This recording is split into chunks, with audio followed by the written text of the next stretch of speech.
Hello everyone, this week it's Sir John Monash Stakes Day from Caulfield. Can't wait to get stuck into all the racing action. How we went last week, well, do we really need to check? It was pretty poor on my behalf. Golden Path managed to get up in the last, but still not good. So let's bounce back this week. Race number 1 is a 2-year-old fillies handicap over the 1100 metres, and I've liked the recent work of Sensical from the Peter Moody team. D. Oliver to take the ride, draws gate 5. It's a perfect barrier, can settle close to the speed. Was pushed out in a recent Pakenham jump out to win well. Last preparation, it finished 3rd on debut in the Blue Diamond preview, so it's got the form on the board. Its jump outs have been good, and I reckon it's the one to beat. I can see why it's favourite. Spicy Marg's in for second. This horse had one run in the Ottawa Stakes, performed below market expectation. Complete Forgive has jumped out well, and I wouldn't be surprised if that one. Honor Galore was actually in my Best of Yearlings 2022 video, so I hope it does well. It's jumped out quite well. Draws gate 10 will go forward, and It's a Lock-In was a dominant maiden winner at Casterton. We'll need to take a step up from that, but it's an exciting horse, and Wiremu Pin claims a 2 kilos on that horse. So I'm pretty keen on Sensical in race number 1 at Caulfield. I reckon in the 2-year-old race can settle close to the speed, and hopefully the goat can steer it home. Race 2 is a benchmark 78 over the 2,000 metres, and I'm with Tressetti again. I was with this horse last start at double figures at Caulfield, and it was probably unlucky not to win. Over-raced pretty badly throughout, and raced wide without cover, and only managed to get beaten 0.4 lengths. So I'm with it again. From gate 11 we'll have to go back, but I like Laura Lafferty claiming the 3, gets it down to 57.5 kilos and looks hard to beat. Bold Bourbon in for second. I didn't mind this horse's effort last start in the same race as Tressetti. Draws gate 14, so we'll go forward and need a spot, but gets the Norton bid on for the first time, just needs to relax, and 2 back it broke the track record at Casterton, so it's a good horse. Blue Cup is starting to get to its peak. Draws gate 10 will be on speed and is racing well, and Aristonous coming down from Sydney, it can win. The map's a little query, didn't know whether it go forward or back, and is going alright coming down from Sydney, but I couldn't get it as short as what it was, but I like Tressetti in race 2. Race number 3 is a 3-year-old handicap over the 2,000 metres, and I'm with the Sydney form Brad Widdup Trains Fun Sunday, and I've got it on top. Draws gate 2, so we'll get a good run. Was a good last start winner at Canterbury. Before that was good running at Rose Hill and some 3-year-old staying races, so I reckon it's the one to beat. I like the booking of Jai McNeil, he's usually pretty good. So Sleek in for second. I was with this horse at double figures last start at Flemington, probably unlucky not to win. Matty Cartwright claims the 1.5 again. Draws gate 1, will get a nice run, and we'll be running well. Torrenzino was a good last start maiden winner at Warwick Nabil. It won very impressively. Needs to take a step up, but gets in with the lightweight and draws gate 4 for Dean Yendall. And Art Zeno probably has to go back from the gate and spot them a start, but is in good form and has the ability to win. But I'm with Fun Sunday. I'm with the Sydney form. I reckon it's going well enough, and it should be right there in the finish from a good gate. Race number 4 is the 3-year-old fillies handicap over the 1,400 metres, and I'm with She's Pretty Rich here. This horse is on the back up from the Leilani Series final last week, where it got beaten 3.5 by Sione. Was flashing down the outside though, and I reckon on the week back up it's ready to go. Before that was good behind Party for One, and even before that just got beaten behind Jenny Jerome and Vagrant. I reckon this horse is ready to win. Draws gate 8, will be in the right part of the track, and will be storming at them late. Hazel Baby in for second. I thought this horse was a tad disappointing last start at Caulfield. I was on it, but it can improve. Draws gate 10. Carleen Ethel claims. Mara and Eustace know what they're doing. It should run well. Toronado Rouge, a good 0-64 winner at Seymour last start. Needs to take the step up, but Wiremu Pin claims 2 kilos, and it's drawn gate 2. It'll be right there. And Our Red Morning has come up favourite. Was a maiden winner at Mornington on a heavy 10, so not really sure about that. It needs to do it on a good track, but it was a good win beating Embark. But I like She's Pretty Rich in race 4 at Caulfield.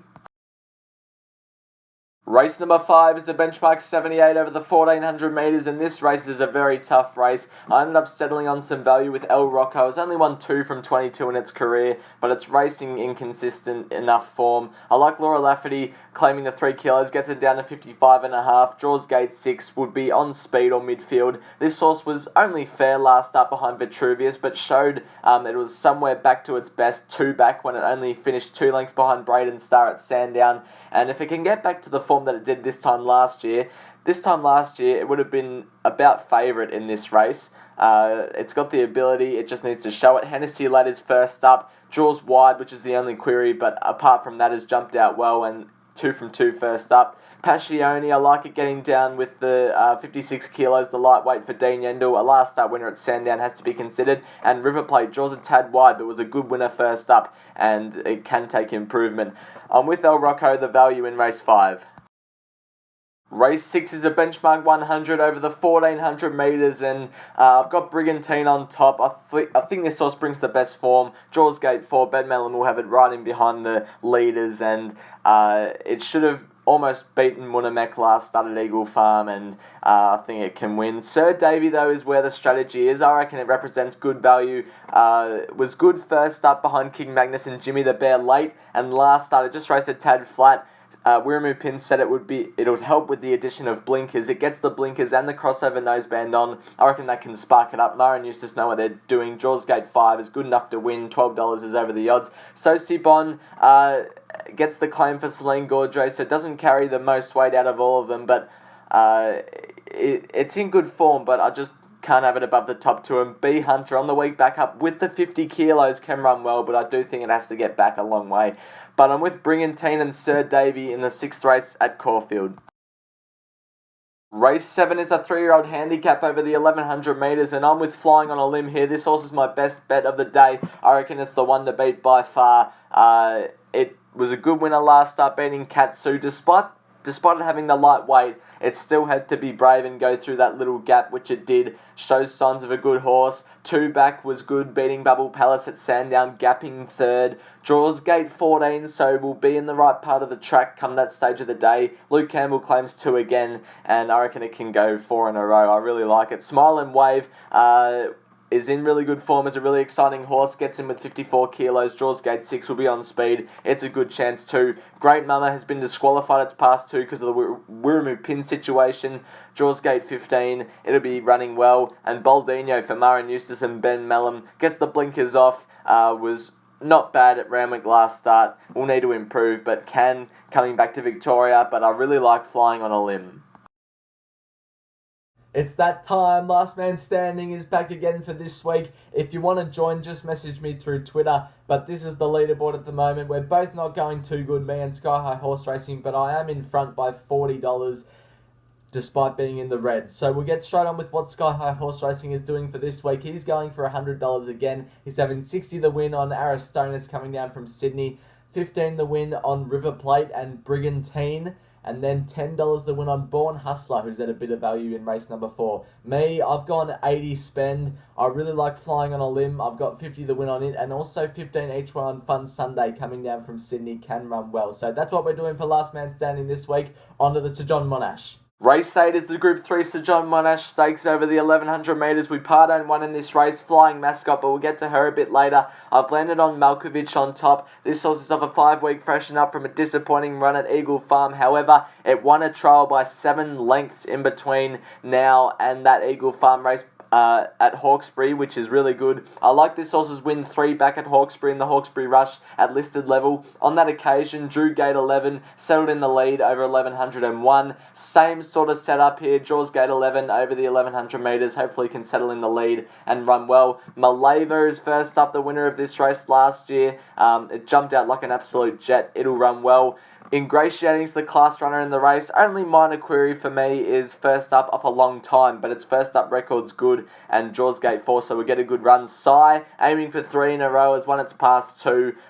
Needs to go up in class, but draws gate 1 will get a good run. And Flying Mascot, the horse we Pardon, this distance will be too short for her.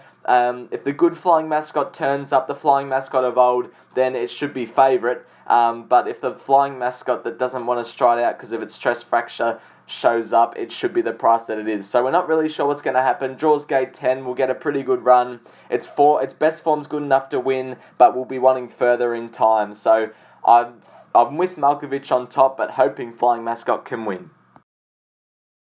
Race 9 is a benchmark 84 over the 1700 metres, and I'm with Chief ALTONY here. The top weight, Will Price claims the 1.5, bringing it down to 59 kilos. Really like this horse's last start run at Murray Bridge in a benchmark 86 last start. Finished second behind Pudding. hoping it can spark it up. Coming back to Victoria to run well, is 4th up, so it'll be peaking. Draws well for a good run, and I reckon it's a great chance. As is St. Bathans. Gets the 60 kilos for Liam Ridden, which might be a task, but draws gate 5 and was really good first up behind St. Lawrence and can run well second up. French Emperor I was with last start. It just didn't handle the breeze coming into its face down the side in the race won by Unusual Culture. Its best form is good enough. Ben Mellon takes the ride. It will be running well. And the Nephew was good last start behind Wild Imagination. Draws gate 8 will be flying home again from the back. I really like Chief ALTONY and St. Bathans in the last race at Caulfield. Thanks for watching my preview, and I'll see you for next week's preview.